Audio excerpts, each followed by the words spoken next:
They say every stitch tells a story, but hers was woven with pain, dreams, and the kind of love that almost killed her purpose. Lagos was loud, restless, and beautiful in its own chaos. Amid the buzz of Danfo horns and the scent of roasted corn and ambition, Amara existed like a thread trying not to snap. She was 28, unmarried, unbothered, or so she claimed. But deep inside, she was tired of fighting to be seen. Her boutique sat at the corner of Ojuelegba's fashion district, modest, barely air-conditioned, but filled with soul. Ankara dresses lined the walls, each one sewn by her trembling hands, fueled by too many heartbreaks and a silent hunger for more. That morning, she was hunched over her sewing machine, Afro beat playing low in the background, her fingers dancing across fabric, as if the needle understood her better than men ever did. Then the door creaked. A man walked in. But not just any man. He had the kind of presence that made you pause. Tall, dark waves in his fade and eyes that didn't just look at you. They examined your soul. Kelechi, 30, a tech entrepreneur in the city of sharks, clean navy blue suit, polished shoes. The type of man who looked like he belonged on magazine covers, not in a fabric shop tucked between Okrika stalls. "I need a designer," he said, adjusting his glasses. "Then you're 3 doors down." "This is a shrine, not a workshop," Amara shot back, not even looking up. He chuckled. Something in that laugh made her look. And when their eyes met, something clicked. Not love, not lust, just curiosity, the kind that slowly turns into danger. He explained that his tech firm was launching a Pan-African app, and he wanted a fashion-forward outfit for the event. Something bold, something rooted in identity. She looked him up and down and said, "You don't look like you care about culture." "That's why I came to someone who does." It was the beginning of everything, the laughter, the love, and the slow unraveling. And Amara didn't know it yet, but that man was about to sew himself into her life with the neatest lies and the smoothest hands. By the end of that week, Kelechi had become a regular. He'd swing by unannounced with design ideas that had nothing to do with fabric. He just wanted to see her. And she, Amara, who had sworn off Lagos men with sweet tongues, started looking forward to his knock. He'd sit on the stool near the window, watching her work like she was the eighth wonder. He asked about her childhood, her first dress, her dreams. She tried not to smile, but her heart, that heart was stitching a story all on its own. "You never talk about love," he said one day, fiddling with a leftover zipper. "Because love doesn't pay rent," she replied. He grinned. "Maybe I do." That night, Amara went home and stared at the ceiling. Her late father's radio still sat by the window, crackling softly with high-life music. Her mother's voice echoed in her head. "Marry rich, not romantic." But what if, just what if, she could have both? Kelechi came back the next day with a sketch he'd drawn himself. Badly. "I want this jacket, and I want you to design it. It's for a date." "With who?" "With you." Amara blinked. Her fingers froze over a swatch of velvet. For the first time in years, she felt 16 again. Giddy, scared, hopeful. She didn't say yes. She just smiled. But that smile was all the permission he needed. And just like that, their threads began to entwine. And like any beautiful garment, it looked perfect, until you saw the seam lines close up. Loving him was like wearing silk in the sun, luxurious but dangerous when it clung too tightly. The first date wasn't at a fancy restaurant or a rooftop bar. It was at a small art gallery in Yaba. Quiet, candle-lit, with soft jazz and slow laughter. Kelechi showed up in a wine-colored agbada that fit him like it was stitched by destiny. But Amara stole the night in a floor-length emerald gown she designed just that morning. No jewelry, just confidence and coal-lined eyes. He watched her the whole night, like he couldn't believe she was real. And for a few hours, Amara let herself forget the weight of rent, clients who ghosted, and a mother who prayed too loudly about husbands that bring comfort. They didn't talk about money or future, just art, food, music. And in those simple conversations, something rare bloomed: comfort. By the third date, Kelechi was sending flowers to her shop. White hibiscus, her favorite. She never told him that. He just knew. But comfort in Lagos is expensive. And Amara's mother wasn't impressed by late-night rides or poetry text messages. "He has money," her mother asked one Sunday, serving egusi with more suspicion than pepper. "He has vision," Amara replied. "Vision doesn't pay for bride price." That was the first crack in their glass. Kelechi wanted partnership, Mama wanted security. And Amara, she just wanted peace. But peace is not sold in boutiques or flower shops.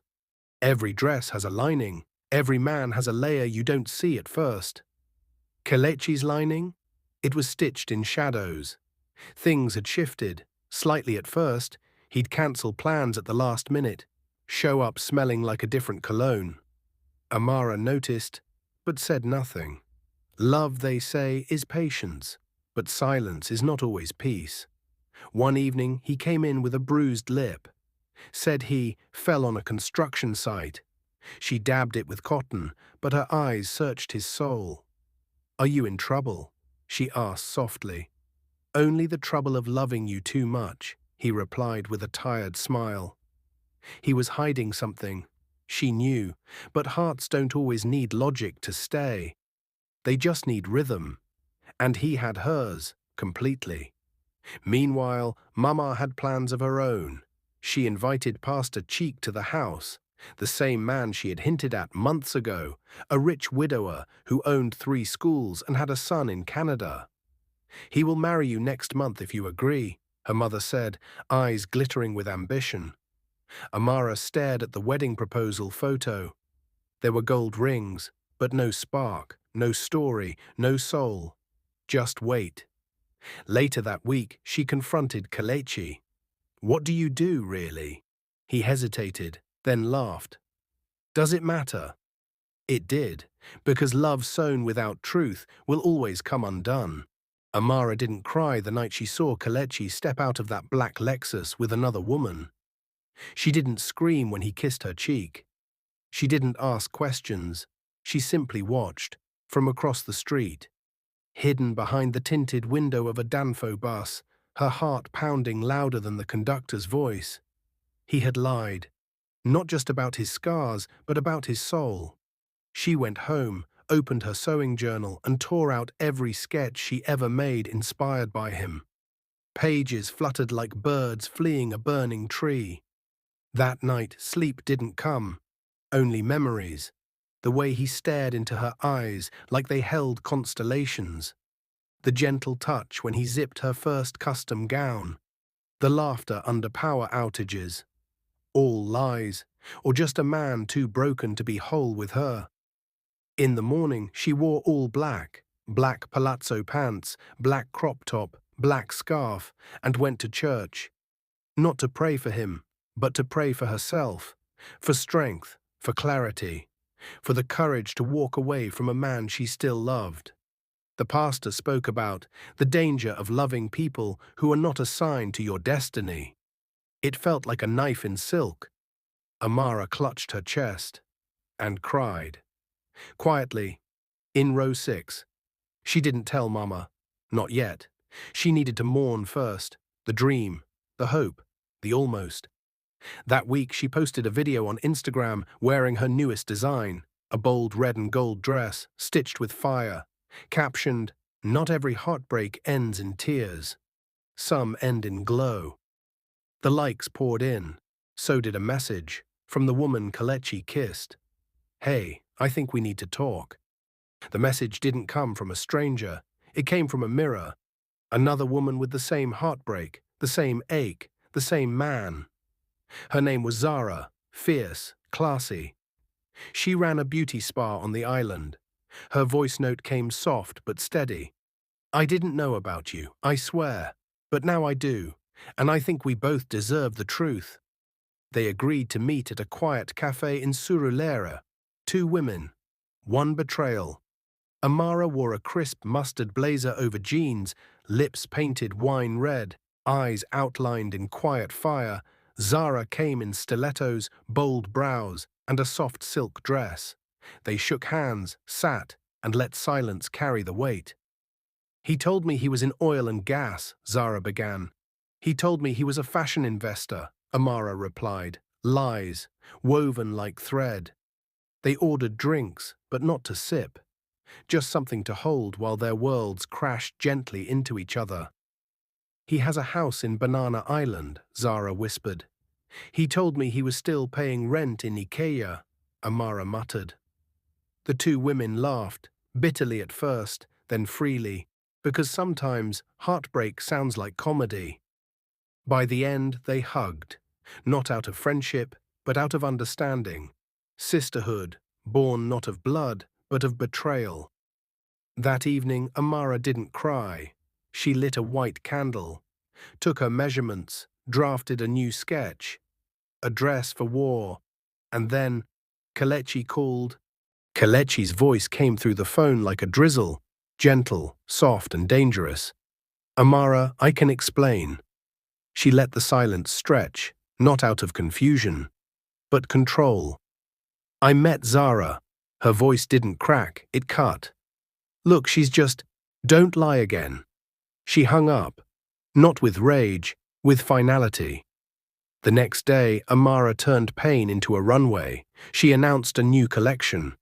The Phoenix line, rebirth, fire, and fierce femininity. The announcement shook Instagram, comments, shares. People wanted to see the girl with heartbreak drip gold. As the launch date neared, she moved like lightning, ordering fabric from Ghana, stitching overnight, holding castings for models in her tiny boutique. Mama watched quietly, knowing something had shifted. This one you're not eating, Mama said, watching Amara pin fabric on a mannequin. I'm feeding my dream, Mama, she replied. On the final night before the show, Zara walked into the boutique holding a small file. This isn't just about lies, Zara whispered. It's about fraud. Inside the file were contracts, checks, and letters. Kelechi had been using both women, not just emotionally, but financially.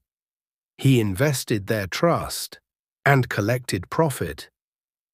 Amara held the file. Her hands shook, but not from fear, from clarity. Let's burn him with beauty, she said. And so they did. The night of the fashion show arrived like prophecy. The venue, a glass house on the edge of Lekki, filled with lights, mirrors, and whispers. Every chair was taken. Fashion critics, influencers, stylists, and even TV crews. The theme was fire. The energy was thunder. Backstage, Amara stood tall in a robe of deep emerald silk. Her models lined up, fierce and flawless. Zara handled press. Mama prayed quietly in the crowd, her jewel taller than hope. And guess who walked in wearing arrogance and a 3-piece suit? Kelechi. He sat front row, grinning like a god. But gods fall too. The lights dimmed, the beat dropped, and the first model emerged, draped in red chiffon with gold veins running through, a phoenix across her back. Each model after told a story: heartbreak, rage, rise, royalty. One wore a dress made of shredded banknotes, another had a veil shaped like broken chains. The crowd gasped, clapped, stood. But the climax was Amara herself. She stepped onto the runway in silence, wearing the truth gown, a shimmering black dress with LED-stitched words scrolling across the hem. Lies we wear, love we lose, and the woman who rose. She walked past Kalechi slowly. Cameras clicked. Zara stood beside the final screen. With a smile, she tapped play.